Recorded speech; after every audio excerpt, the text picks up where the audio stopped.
लेते लोग। अब एक बात बता लेता हूं आपको, नाराज तो नहीं हो? ये कोई नशा करता रही है तो मैंने पासो नहीं बुलावे।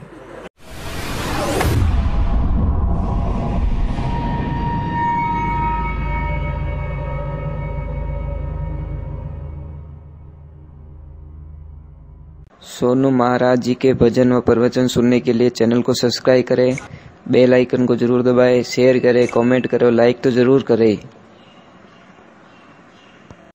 तवा माते पानी रो सोंटो ने दो पड़तोड़ो दिखे महाराज घियो कटे, एक सेकंड बाद में उठा नहीं पड़े।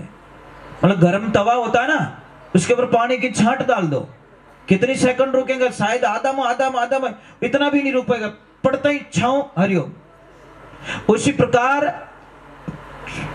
उस कनिष्ठ व्यक्ति को कितना भी ज्ञान सुना लो, कितना ही ज्ञान सुनाओ, एक सेकंड उसके पास टिकता नहीं है। दूसरा आता है मध्यम व्यक्ति। मध्यम कैसा होता है? फूल जैसा। फूल पे पानी की बूंद कितनी देर रुकती है? जितनी देर हवा का झोंका नहीं आता, और जैसे हवा का झोंका आया पानी की बूंद, ये हवा का झोंका कौन सा? अटे आप ज्ञान सुन रहे हो, यहां पे सत्संग सुन रहे हो, अब बारे जाए थारी मारी आधो ओ खींचो अटे हुनियो जो कोई बुलाए जाग नहीं कर रहा हो। क्यों भोलेनाथ को बदनाम कर रहे हो? अरे उस भोलेनाथ ने ब्रह्मांड को बचाने के लिए जहर पिया, आप किसको बचाने के लिए अमल खा रहे हो? किसको बचाने के लिए डोडे पी रहे हो? किसको बचा रहे हो आप लोग? किसको बचा रहे हो? अपने बच्चों को बर्बाद करने का तरीका, समाज को बर्बाद करने का तरीका, ये कौन सी रीत है महाराज? ए भाई महापुरुषों, हाथ जोड़ो, तारे पगे पड़ो। आप सीख गए, मुझे कोई प्रॉब्लम नहीं है, आप किसको सिखाओ मत। अरे थारी मर्जी रहे तो कि ने छोड़ाओ काम कर जो, पर जो ही क्योड़ा को नहीं है उन्हें मनवार मत करो भाई। मनवार करो, कोई अच्छी चीज री मनवार करो, मिठाई लावो, मावो लावो, एडी चीजों री मनवार करो भाई। लाडू बनावो, कोई एडी चीज बनाओ टाबरी खाई सके। पर हे महाराज एक ध्यान रखो, जिस किसी के भी घर के अंदर मृत्यु हो जाती है और वहां पे अगर कोई नशा पत्ता करते हो तो महाराज में मजाक नहीं करो, मर रहा है, उसके घर का मेंबर मर गया और वहां पे जाके शर्म नहीं आती हम लोगों को कि उस जाजम पे ये चीजें मांग करें, ये डिमांड करें? अरे महाराज ये शास्त्र नहीं सिखाता। शास्त्र ये कहता है, धर्म नीति ये कहती है कि जिसके घर पे कोई मर जाता ने उसके घर का भोजन लेना भी महापाप बताया है। अगर महापाप नहीं है तो यहाँ पे ब्राह्मण देवता बैठे, ब्राह्मण देवता बैठे, गीता क्या कहती है पूछिए। ब्राह्मण देवता को आप कहीं पे कहीं सी मौत मरगत हो जाए ना, ब्राह्मण देवता को बोलना कि यहाँ भोजन करो, वो मर जाएंगे पर आपके घर का भोजन नहीं करेंगे। क्या कारण है महाराज?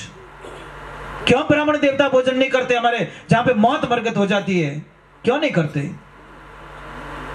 पूछो उनको कि महाराज जी आपने तो करवाया सब, फिर आप प्रसाद क्यों नहीं लेते हो?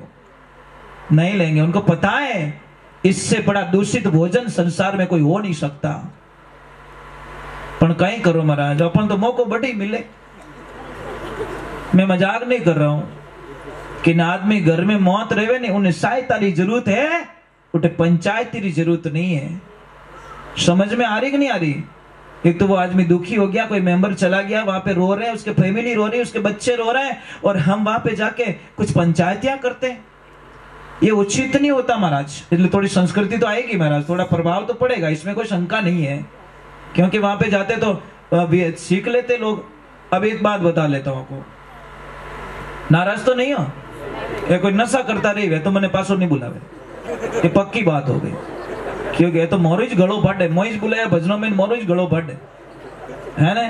पर महाराज कांटा रही तो खेत में बारे फेंकना ही पड़ी, सीधो हिसाब। कांटा वाला खेत में बीज नहीं वावी छे, क्योंकि उगियों पसी पे तो पग में भागी है ना।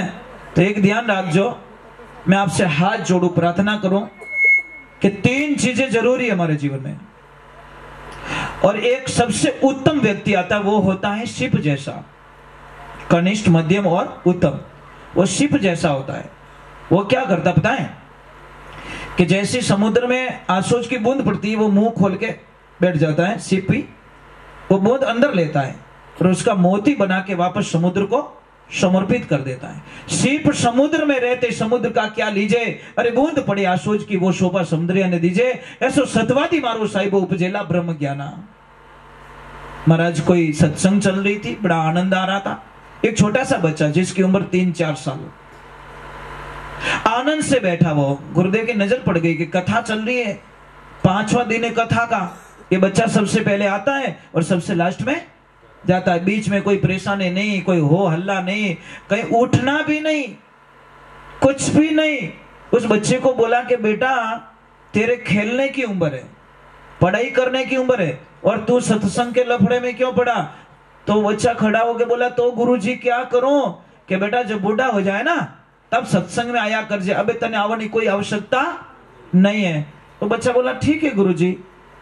बच्चा बाहर चला गया, अपने दौड़ के वापस आया और आके बोला, गुरुदेव एक प्रश्न का उत्तर दे दो, फिर मैं लौट के कभी सत्संग में वापस नहीं आऊंगा। गुरुजी बोले जल्दी बोल, तेरे को पहले फ्री कर देता हूं। क्या बोला, गुरुजी मुझे इतना बता दो, बगीचे के मालिक कौन होते?